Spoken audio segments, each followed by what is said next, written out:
আসসালামু আলাইকুম এভরিওয়ান। এই ভিডিওতে আমরা এসি সার্কিটের প্রিলিমিনারি কিছু আলোচনা করব, রাইট? সো এই ভিডিওর মাধ্যমে আমরা এসি সার্কিটের প্রিলিমিনারি আলোচনা শুরু করব এবং পরবর্তীতে আমরা কি করব, এসি সার্কিটের ইন ডিটেইল বেসিক গুলো দেওয়ার পর আমরা যে ম্যাথমেটিক্যাল প্রবলেমের দিকে এগিয়ে যাব, রাইট? আচ্ছা, তো ফার্স্ট অফ অল আমরা এই লেসনে আমরা কি করব, এসি সার্কিটের যে প্রিলিমিনারি আলোচনা আছে এই ভিডিওগুলো আমরা বেসিক টুকু আমরা দেখব। AC circuit.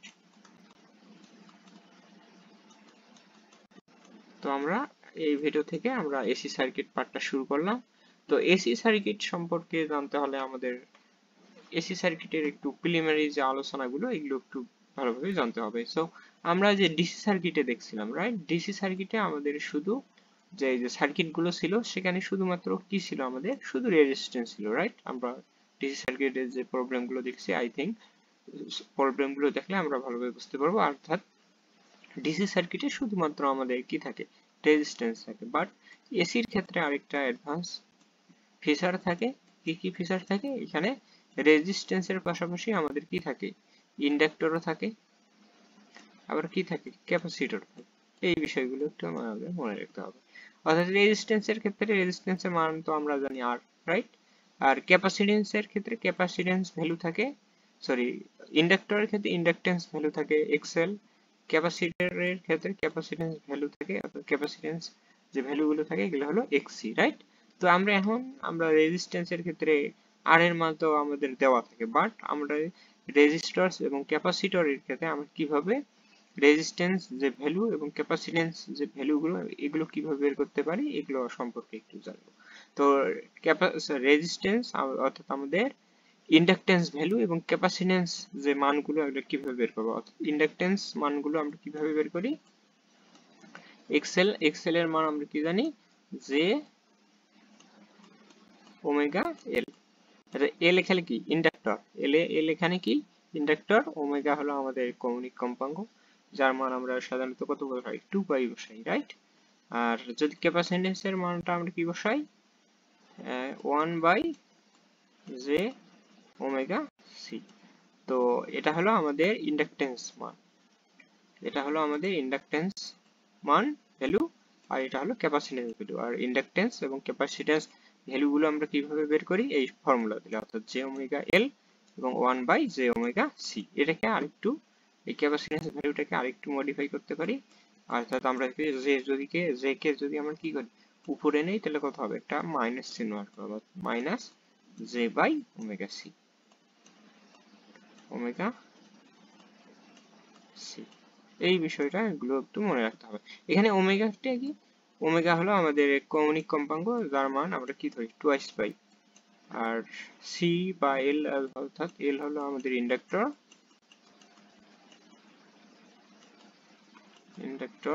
আর সি তো আমাদের ক্যাপাসিটর।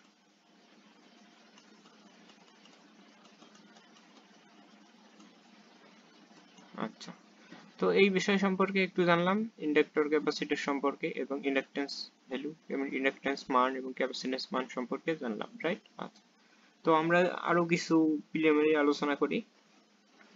তো আমাদের অনেক সময় এই যে এটা একটা, তো আমরা ফার্স্ট অফ অল এটা একটা বেসিক দেখলাম এবং আরেকটা বেসিক দেখবো এখানে। অর্থাৎ এই বেসিকটা আমাদের কি থাকবে এখানে, অর্থাৎ আমাদের অর্থাৎ সাইন এবং কস কার্ভ, হ্যাঁ? তাহলে সাইন কার্ভে এরকম না, মেইনলি আমাদের এই টাইপের একটা কি থাকে, সাইন কার্ভ থাকে, রাইট? তো এই সাইন কার্ভের ক্ষেত্রে আমরা মেইনলি যে ওয়েভের ইকুয়েশনটা আমরা কি জানি, যদি আমরা ওয়েভের ইকুয়েশনটা লিখি তাহলে কি হবে, এ sign,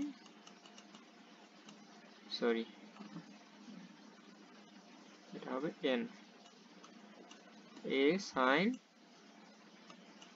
omega t plus theta. এই মানটা আমরা মেইনলি জানি সাইন কার্ভের ক্ষেত্রে, এটা আমরা জানি, রাইট? কস কার্ভের ক্ষেত্রে আমরা কি জানি, এ কস ওমেগা টি প্লাস থিটা। এগুলো কিন্তু থিটা বা ডেল আমরা যেটাই বলি, এগুলো কিন্তু আমরা সাইন এবং কস কার্ভের ক্ষেত্রে জাস্ট মানগুলো জানি, হ্যাঁ? অর্থাৎ ওয়েভের মানটা জানি। এখানে এটাকে অ্যামপ্লিটিউড হিসেবে দেব, অর্থাৎ এ এম, অর্থাৎ এ দ্বারা এখানে কি বোঝায়, এ এম দ্বারা অ্যামপ্লিটিউড বোঝায়, হ্যাঁ? অ্যামপ্লিটিউডটা কি মূলত, অর্থাৎ সর্বোচ্চ, অর্থাৎ এই গ্রাফটা সর্বোচ্চ কোন পয়েন্ট পর্যন্ত উঠতে পারে, হ্যাঁ, যে সর্বোচ্চ পয়েন্টটাকে এটা কি বলবো, অ্যামপ্লিটিউড, হ্যাঁ, এটাকে যদি এম দ্বারা ডিনোট করলাম, এম, এইদিকেও এম, অ্যামপ্লিটিউড মান, রাইট। আচ্ছা, তো আই থিঙ্ক আমরা এইটুকু বুঝতে পারলাম।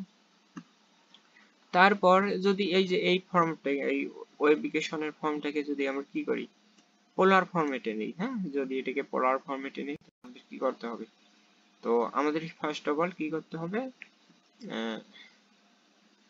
তো আমাদের এই যে পিক, এটা মান কি ভ্যালু আছে দেখো, আমাদের এটা কিন্তু আরএমএস ভ্যালু আছে, অর্থাৎ পিক ভ্যালুটা, সরি, এটা অ্যামপ্লিটিউড ভ্যালুটা কি অবস্থায় আছে, এই যে এখানে যে অ্যামপ্লিটিউড ভ্যালুটা আছে, এই যে এখানে যে এএম অ্যামপ্লিটিউড ভ্যালুটা আছে, এই যে এখানে এএম অ্যামপ্লিটিউড ভ্যালুগুলো আছে, এগুলো কিন্তু আমাদের কি আছে, আরএমএস ভ্যালু অবস্থায় আছে। এগুলো কোন ভ্যালু দেওয়া আছে আমাদের, অর্থাৎ আমাদের কোনো কিছু বলা না থাকলে কি থাকে, আরএমএস ভ্যালু থাকে, হ্যাঁ, আরএমএস ভ্যালু দেওয়া থাকে। আর জাস্ট এগুলোকে আমরা যদি পোলার ফরম্যাটে করতে চাই তাহলে আমরা কি করব, পিক ভ্যালুতে নেব। তো আরএমএস মানটাকে আমরা যদি পিকে নিতে চাই, তাহলে আরএমএস মানকে যদি আমরা পিকে নিতে চাই, পিকে কনভার্ট করতে চাই, পিক ভ্যালুতে কনভার্ট করতে চাই, তাহলে আমাদের কি করতে হবে, √3 দ্বারা কি করতে হবে, জাস্ট ভাগ করতে হবে, হ্যাঁ, এই সরি আরএমএস ভ্যালুটাকে কি করব, আরএমএস ভ্যালুটাকে √2 দ্বারা ভাগ করব, তাহলে আমাদের কি হবে, পিক ভ্যালুটা চলে আসবে। তাহলে আমরা কি এই যে আমাদের যে আরএমএস ভ্যালুটা আছে এটাকে যদি আমরা পোলার ফরম্যাটে, এটাকে জাস্ট আমাদের রেক্ট্যাঙ্গুলার ফর্ম, এগুলো আমাদের কোন ফর্মে আছে, রেক্ট্যাঙ্গুলার ফর্ম, তো এটাকে যদি আমরা পোলার ফরম্যাটে নিতে চাই, পোলার ফর্ম, তো পোলার ফর্মে নিতে হলে আমাদের এটা কি করতে হবে, পিক ভ্যালুতে যদি নেই আমি, তাহলে am/2 to angle of at an angle কি হবে, থিটা, অর্থাৎ আমাদের অ্যাঙ্গেলটা যেটা এটা। তো আমরা যদি cos কার্ভকে নিতে চাই তাহলে কি হবে, cos এর ক্ষেত্রে আমাদের কি হবে, am/√2 into at an angle কি হবে আমাদের, থিটা, এখানে শুধু থিটা না, অর্থাৎ সাইনের ক্ষেত্রে আমরা কি দেব, জাস্ট থিটাটা দেব, আর cos এর ক্ষেত্রে আমরা জাস্ট 90 ডিগ্রি অ্যাড করে দেব। এই বিষয়টা একটু মনে রাখতে হবে। cos এর ক্ষেত্রে আমরা কি করব, 90 ডিগ্রি অ্যাঙ্গেলটা কি করব, অ্যাড করে দেব, অর্থাৎ এই যে আমাদের এই যে পিক, সরি আরএমএস ভ্যালুগুলোকে যদি পিকে কনভার্ট করতে চাই তাহলে কি করতে হবে, আমরা √3 দ্বারা ভাগ করে দেব, আর cos এর ক্ষেত্রে জাস্ট অ্যাট অ্যান অ্যাঙ্গেলটা বসাই দেব, আর আর সাইনের ক্ষেত্রে শুধুমাত্র অ্যাট অ্যান অ্যাঙ্গেলটা বসাই দেব, আর cos এর ক্ষেত্রে আমরা কি করব, অ্যাঙ্গেলের সাথে আমরা 90 ডিগ্রি যোগ করে দেব। এই বিষয়টা একটু মনে রাখবেন। তো আই থিঙ্ক আমি এইটুকু বেসিক দিতে পেরেছি, তারপর আরো কিছু যদি বেসিক দেখি,